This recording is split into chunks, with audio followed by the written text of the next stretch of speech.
Ko je padla ideja oziroma pobuda, da bi v Sloveniji ponovno imeli avtomobilski salon, smo mi v en glas rekli, ja, gremo, ker smo vedeli, da lahko obiskovalcem ponudimo nekaj več, kot dobijo z obiskom v prodajnem salonu.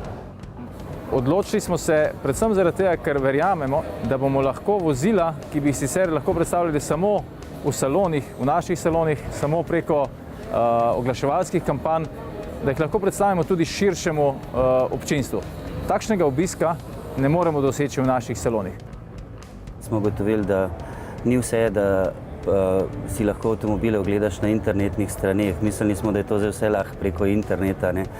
Ljudje pridejo radi sem, se usedejo v avto, potipajo materiale, pogledajo novo tehnologijo, mogoče pogledajo vizijo, v katero smer bo šel in avtomobilski trg, radi malo poklepetajo in delijo pač mnenja z drugimi.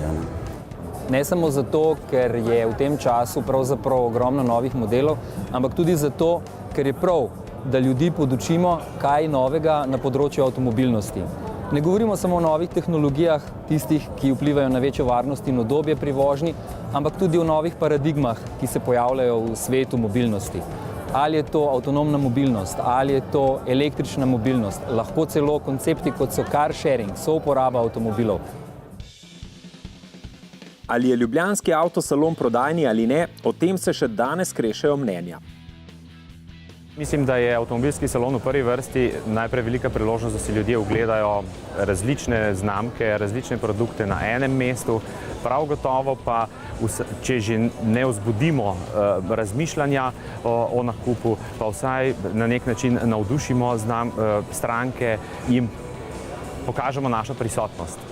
Ljudje mogoče niso prišli pogledati Mercedesa, da bi ga danes kupili.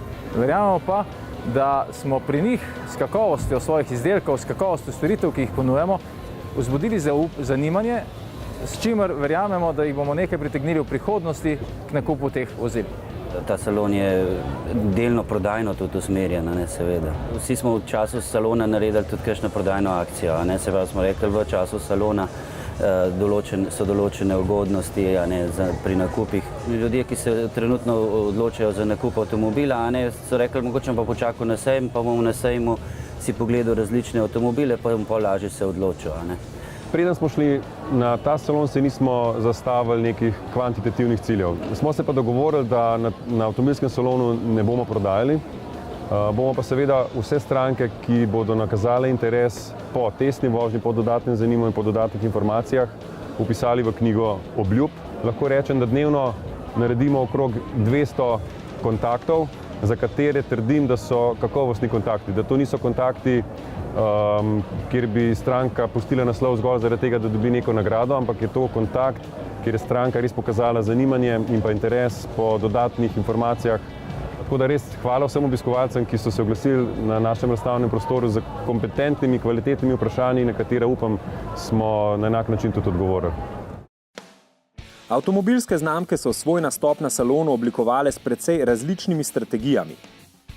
Pri Porsche Slovenija smo si zadali jasen cilj in sicer ta, da morajo na takšnem dogodku glavno vlogo igrati naši produkti.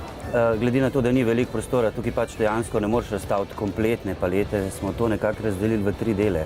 En del so najbolj vroči avtomobili, ki jih trenutno prodajamo, drug del so električni avtomobili, pa pripeljali smo tudi konceptno vozilo, kot je to vozilo Body Eke, v katerem tudi sediva. Jasno je, da smo želeli poudariti inovativnost znamke, napredne asistenčne sisteme, ki jih Audi vgrajuje praktično v vse modele in pa jasno športno srce naše znamke. Mi nismo zaprli nobenega avtomobila.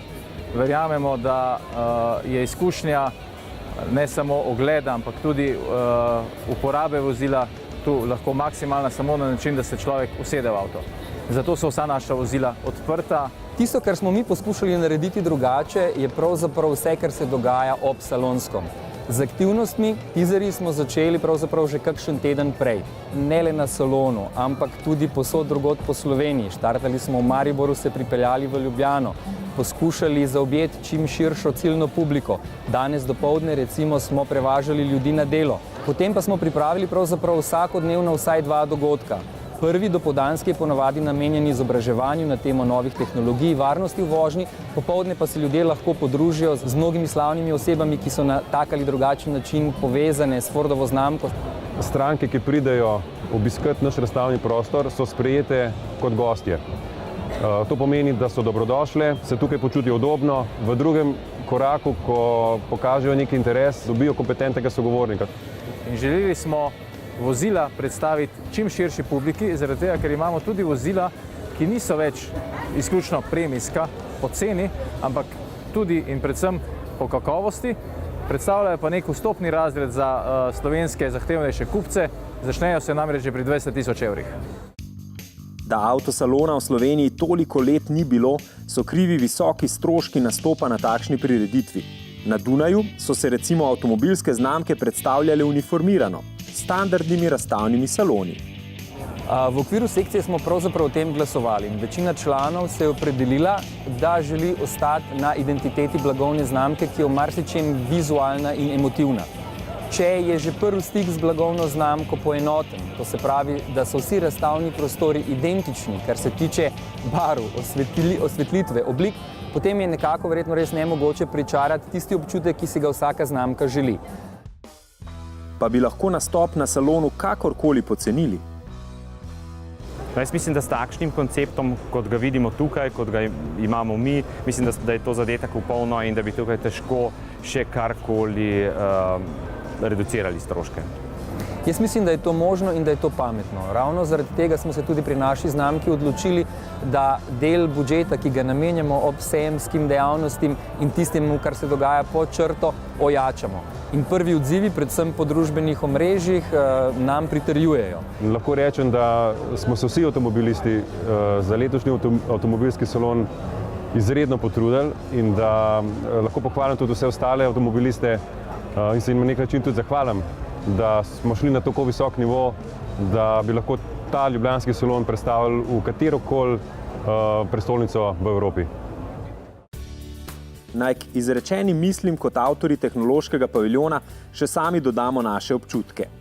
Tudi mi smo z navdušenjem začutili, da je bilo teh 75 000 obiskovalcev zares željnih informacij. Na salonu je bilo res malo firpcev, večina vas je prišla na salon po nove izkušnje, nova vedenja. To smo si želeli, a ne upali tudi pričakovati. Vaša angažiranost nam je tako še enkrat potrdila dejstvo, da je danes v novi dobi avtomobilnosti izbrati pravi, torej najbolj ustrezen avtomobil, izredno težko opravilo, s katerim ne moremo opraviti zgolj s klikanjem po spletnih straneh. In tako ste nam v tehnološkem paviljonu zastavili nešteto vprašanj. Srkali ste informacije iz nas in resnično upamo, da smo vam kar najbolje ustregli ter tako pomagali, da bo vaš prihodnji nakup avtomobila kar najbolj smotrn oziroma pameten.